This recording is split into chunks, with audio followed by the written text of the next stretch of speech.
El Evangelio según Lucas. En el primer video exploramos la representación de Lucas sobre Juan el Bautista y Jesús como el cumplimiento de la historia de Israel y de las promesas de Dios en las Escrituras del Antiguo Testamento. Entonces, observamos a Jesús inaugurar su misión y traer las buenas nuevas del reino de Dios a los pobres de Israel, personas de estatus social bajo y también personas que eran marginadas. Y Jesús enseñó que este reino está de cabeza. Todos los valores sociales comunes están al revés. Esta sección culminó con Lucas mostrándonos cómo Jesús era un nuevo Moisés a punto de traer un nuevo éxodo a través de su muerte en Jerusalén. Así que llegamos a la larga sección en el centro del libro, donde Jesús guía a su nuevo Israel en un viaje hacia Jerusalén. Esta parte del libro consiste principalmente en las enseñanzas y parábolas de Jesús dadas en el camino a varias personas con las que se encontraba, principalmente a su creciente grupo de discípulos. De esta manera, Lucas ilustra el seguir a Jesús como un viaje, como algo que haces donde aprendes mientras vas por el camino de la vida. De manera que, primero, Jesús invita a sus discípulos a esta misión mientras envía a un grupo de ellos a adelantarse anunciando el reino de Dios. Desde el principio, ser un discípulo significa participar en la misión del reino de Jesús apropiándote de ella.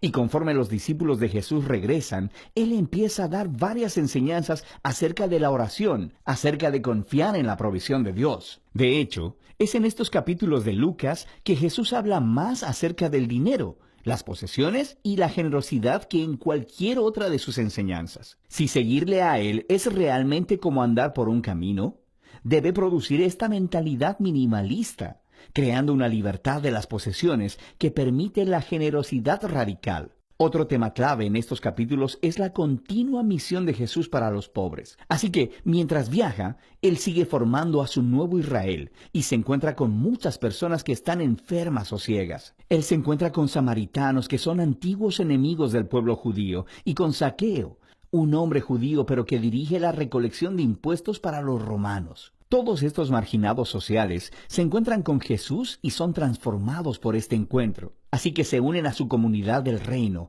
la cual Jesús describe como una gran fiesta de banquete. Él está aquí para buscar y salvar a los perdidos. Así que está celebrando cuando las personas descubren la misericordia de Dios. Pero no todos en esta fiesta están felices. Lucas incluye múltiples historias de Jesús en banquetes con los líderes de Israel, y todas se convierten en acalorados debates donde Jesús confronta su orgullo e hipocresía. Y así, estos banquetes, en contraste, son capturados de la manera más memorable en la parábola del hijo pródigo. Un padre tiene dos hijos, y uno neciamente se va y desperdicia toda su herencia. Pero eventualmente regresa arrepentido, y su padre lo perdona y hace una gran fiesta para celebrar. Mi hijo que estaba perdido ha sido encontrado. Pero el hermano mayor, que jamás dejó a su padre, está enojado y resiente la generosidad de su padre hacia el hijo inmerecido. Ahora, en esta famosa parábola, Jesús está explicando toda la misión del reino a estos líderes. Sus fiestas representan la gozosa bienvenida de Dios a toda clase de personas en su familia.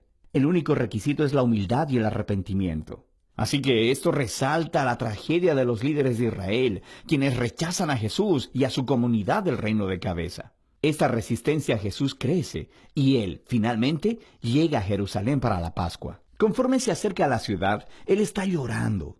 Sus discípulos lo están adorando como el rey mesiánico, pero los líderes de Israel lo están denunciando. Y Él sabe que su rechazo del reino de paz va a llevar a Israel a un camino de resistencia y rebelión contra el imperio romano. Eso llevará a la caída de la ciudad. Y es esta destrucción de Jerusalén la que Jesús representa simbólicamente al entrar al templo y expulsar a los vendedores de animales. Él pone un alto al sistema sacrificial y dice que esta casa de oración se ha convertido en una cueva de ladrones y será destruida. Por supuesto, este acto genera toda una serie de debates entre Jesús y los líderes de Israel, lo que lleva a la predicción de Jesús de que un día los ejércitos romanos rodearán la ciudad y la desolarán, y también al templo, todo dentro de una generación. Dicho esto, Jesús se aparta con sus discípulos para celebrar la cena de la Pascua. Es la cena simbólica anual sobre la liberación de Israel de la esclavitud a través de la muerte del Cordero. Así que Jesús convierte el pan y el vino de la cena en nuevos símbolos acerca de este nuevo éxodo.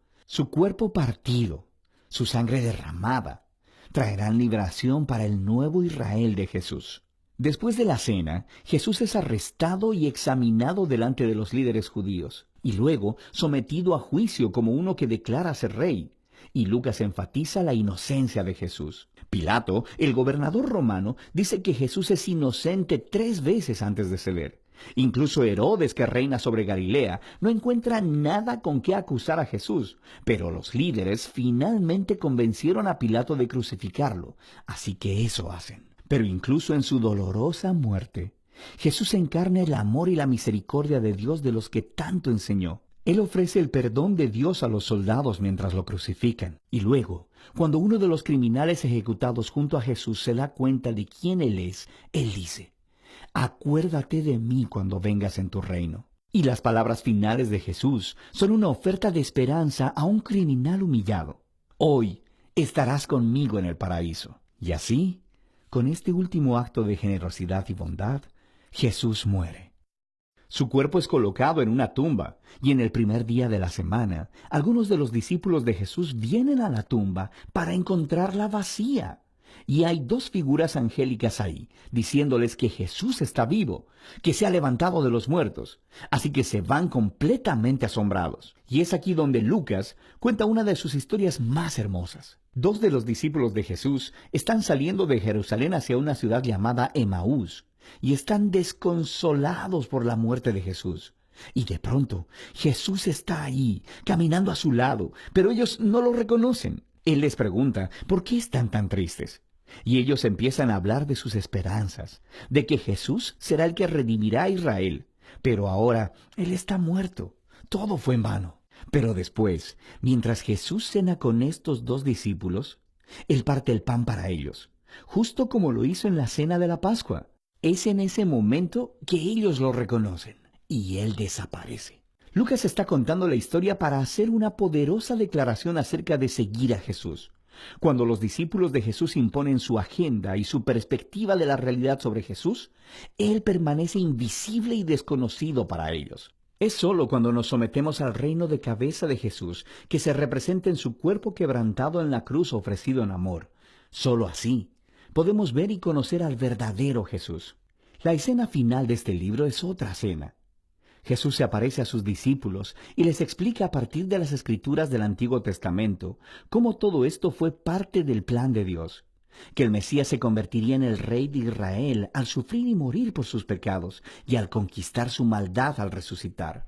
Así que ahora, como el profeta Simeón prometió en el capítulo 2, el reino de Jesús saldría de Israel, para que el perdón de Dios pueda ser anunciado a las naciones y que todos sean invitados a seguir a Jesús. Pero Jesús le dice a sus discípulos que esperen en Jerusalén por la venida del Espíritu para empoderarlos para esta nueva misión. Y esto, por supuesto, hace que sigas leyendo el 2º volumen de Lucas, el libro de Hechos. Pero por ahora, este es el Evangelio según Lucas.